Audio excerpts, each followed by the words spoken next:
এই যে ওষুধটি দেখতেছেন এটি হচ্ছে জাইমোভেট। যাদের মুরগির দেখা যায় কি খাবার হজম হচ্ছে না, খাবার খাচ্ছে না, খাবারের প্রতি একটা অরুচি চলে আসছে, অথবা দেখা যায় কি খাবার খেলেও সেগুলো হজম হচ্ছে না, অথবা খাদ্যথলিটা ফুলে আছে।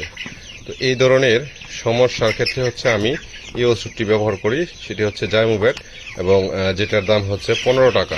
15 টাকায় হচ্ছে আমরা কিন্তু অধিক পরিমাণ একটা ফলাফল সম্পন্ন ওষুধ হিসেবে ধরে নিতে পারি। এবং এই জাইমোভেট ওষুধটা হচ্ছে আমরা 1 লিটার পানিতে 1 গ্রাম করে আমরা হচ্ছে এক বেলা করে 4 থেকে 5 দিন প্রয়োগ করে থাকি। এতে করে আলহামদুলিল্লাহ মুরগির খাবারজনিত যে সমস্যাগুলো থাকে সেগুলো ঠিক হয়ে যায়। এবং আপনারা একটা জিনিস জানেন যে মুরগি যদি খাবার অধিক পরিমাণে খায় সেক্ষেত্রে মুরগি ভালো থাকে, সুস্থ থাকে, এবং মুরগির যে গ্রোথ সেটা আপনি সঠিকভাবে কিন্তু এখান থেকে পেতে পারেন। তো আশা করি আজকের ভিডিওটি আপনাদের অনেকটাই উপকারে আসবে, যারা হচ্ছে একদম ছোট পরিসরে মুরগি পালন করে থাকেন।